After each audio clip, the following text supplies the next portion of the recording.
నీకేం భయం లేదు, ధైర్యంగా మనూరు వెళ్ళిపోతావు నాతో పట్రా. కాదన్న వాళ్ళ తలకాయలు తాటికాయలాగా టపటప కింద పడిపోతాయి. ఆయన సంగతి నీకు తెలీదు. నా సంగతి కూడా నీకు తెలీదు. అచ్చుబాటు రాలేదని రౌడీజాన్ని వదిలేశాను గానీ నా ఎడం చేత బాంబులు వేసినప్పుడు ఎన్నిసార్లు నా చేతుల్లో పెళ్ళి తెలుసా? నువ్వు బాంబులు వేసేవాడివా? మరేంటనుకున్నావు? టైంకి బాంబు పేలేదు కాదు కానీ అయ్యే కనుక కరెక్ట్ టైం పేలుంటే నాతో పాటు ఎంతమంది పోయి ఉండేవాళ్ళు. అవును, ఆయనకి ఏమైనా ఈక్నెస్ ఉన్నాయా?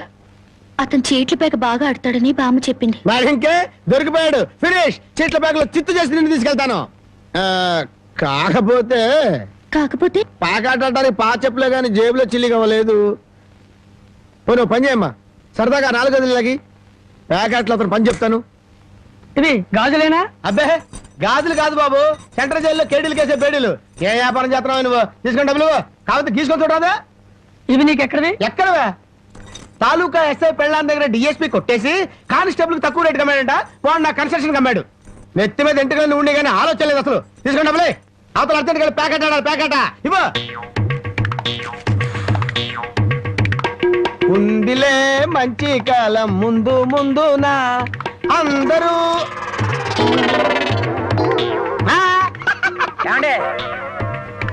తమరు నోటు కింద పడిపోయిన తీసుకునే అలవాట్లేదు. నువ్వు ఉంచుకో. తమరిది బయటూరా?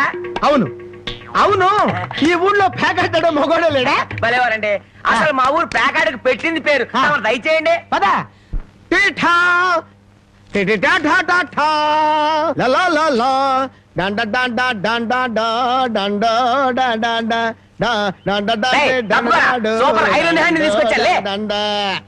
ప్యాకెట్ లో సీట్ ఇచ్చిన మనసు తెచ్చుకున్నావు. ఇదిగో 100.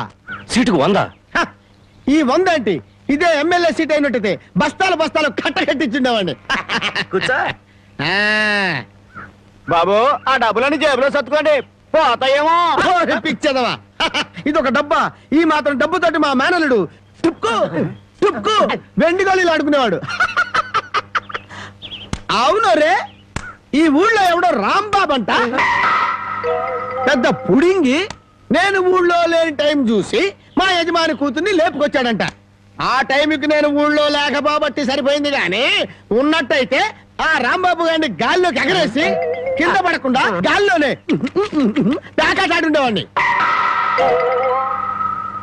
మరి ఇప్పుడైనా వాడిని ఎందుకు వదిలేశారు సార్? ఏడి కనిపిస్తేగా నేను ఊళ్ళోకి అడుగు అడుగు పెడుతున్నానో తెలిసి దర్దల్లాడిపోతూ ఎక్కడో దాక్కున్నాడు. అయినా వదలను. నేను వాడిని వదలను. వాడి అంతు చూస్తాను. ఇప్పటికే ఈ చేత్తో 11 మద్దలు చేశాను. ఇంకొకటి చేశానంటే 12 అయిపోతాయి. లెక్క సరిగ్గా ఉంటది. అసలు రాంబాబుని ఇదివరకు ఎప్పుడైనా చూసారా సార్? ఏది చూడండి. ఆ చూకి తెలిపిన వాడికి 10,000 రూపాయలు పంపిస్తాను. ఆ 10,000 ఇటు ఇవ్వండి. చూపిస్తావా? మీరే. అమ్మా, మైక్ టైసన్ గురించి విన్నాను, జాకీ చాన్ గురించి విన్నాను కాదమ్మా. ఈయనట కొడతాడని తెలిస్తే ఆ ఊరు నుంచి ఈ ఊరు వచ్చేవాడు కాదమ్మా. Time bad. పాపం ఎందుకండి ఇతను ఇలా కొట్టారు? వీడు వాగుడు చూస్తే అక్కడే చంపేద్దాం అనుకున్నాను.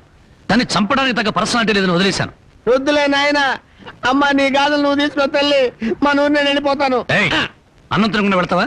తన్నులు తిన్నోడిని అన్నం తినకుండా ఎందుకు వెళ్తాను బాబు? తినే వెళ్తాను. తొందరగా పనికి వెళ్ళాలి. ఆకలిస్తుంది, అన్నం పెట్టు. కాళ్ళు చేతులు కడుక్కుని భోంచేయండి.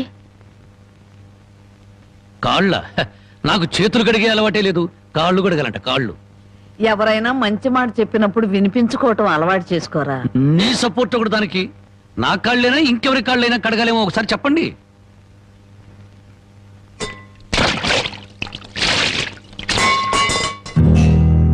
కాళ్ళు సరిగ్గా తడవలేదు. అలా సరిగ్గా తడవకపోతే శని పడుతుందంటారు.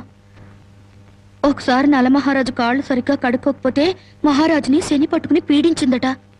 మీది చాలా మంచి కుటుంబం, అందుకే ఏ కష్టాలు రాకూడదని చెప్పాను.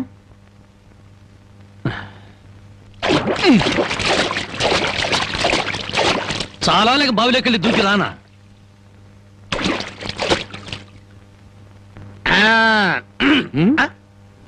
నువ్వు కాళ్ళు కడుక్కోవా? నేను కడుక్కోకూడదు అన్నా. నువ్వు కాళ్ళు కడుక్కోపోతే దరిద్రం, నేను కాళ్ళు కడుక్కుంటే దరిద్రం. అదొక కథలే. బామ్మ, వాడి కంచం పెట్టి 2 ముద్రయండి. ఆ తెచ్చేదైతే పెద్ద కంచం తీసుకురమ్మా, శుభ్రం కలుపుకొని తినడానికి బాగుంటది. అయితే కంచం ఎందుకు? పెద్ద మంచం వేసి దాని మీద గోనిపట్టె వేసి వడ్డించండి, పంది పిల్ల దొర్లుతూ తింటాడు.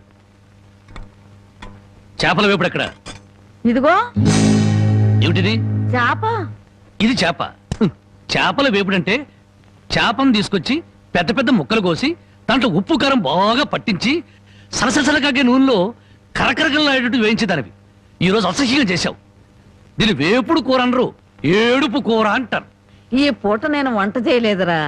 పాపం ఏమీ పని లేకుండా ఊరికినే ఇంట్లో కూర్చుంటే తోసక ఆ పెళ్ళే చేసింది. ఓహో, నలమహారాజు కథలు చెప్పడం తెలుసు, చేపల వేపుడు ఎలా చేయాలో తెలియదా? ఎంతలో ఉండాలో అంతలో ఉండు. మళ్ళీ వంట గింట అన్నావో కాళ్ళు చేతులు ఇరిచేస్తాను నీ. ఆ, ఎందుకురా ఆ పిల్లనట్టా భయపెడతావు? ఒక్కసారి ఈ చేపల వేపుడు కూడా రుచి చూడొచ్చుగా.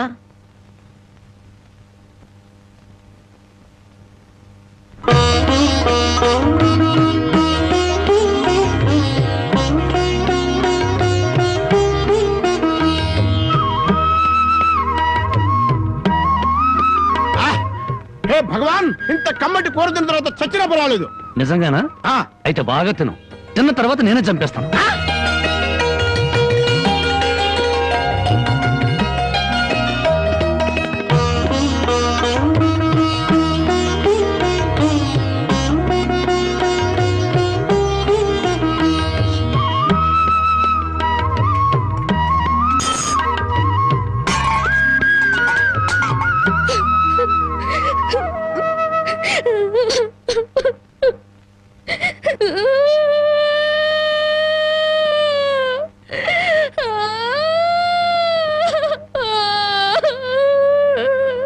వండిన కూర అంతా మీరే తినేశారు.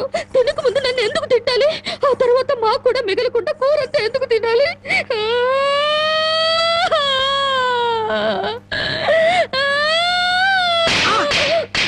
కొట్టారంటే పొద్దుపోక ఇంట్లో ఉన్న కూరలన్నీ మన ముందు తెచ్చి పెట్టారనుకో, ముందు వెనక ఆలోచించకుండా మింగేయడమేనా? మొత్తం మనం తింటే చివరికి ఆడవాళ్ళేం తినాలి? ఆడు సరే, నీ బుద్ధి ఏమైంది? ఒరే, ఏదేమైనా సరే దాన్ని చేసుకునేవాడు చాలా అదృష్టవంతుడు. కరెక్ట్ అండి. ఏది కరెక్ట్? ఆ, మీరు దేనికి కొట్టకుండా ఉంటారో అది కరెక్ట్ అండి. ఏమండి, కాస్త ఆగండి. ఏయ్, నన్ను టెన్షన్ పెట్టుకో. వెళ్ళి కనిచ్చి. అవునమ్మా, అమ్మా నాన్నల మనసు కష్టపెట్టుకు వెళ్ళు. ఆహా, ఆస్తి కోసం అందరూ కలిసి ఎన్ని నాటకాలు ఆడుతున్నారు. రాఘవయ్య, మర్యాదగా మాట్లాడు. నువ్వెంత, నీ ఆస్తులెంత? నీకు డబ్బుంటే ఉండొచ్చు కానీ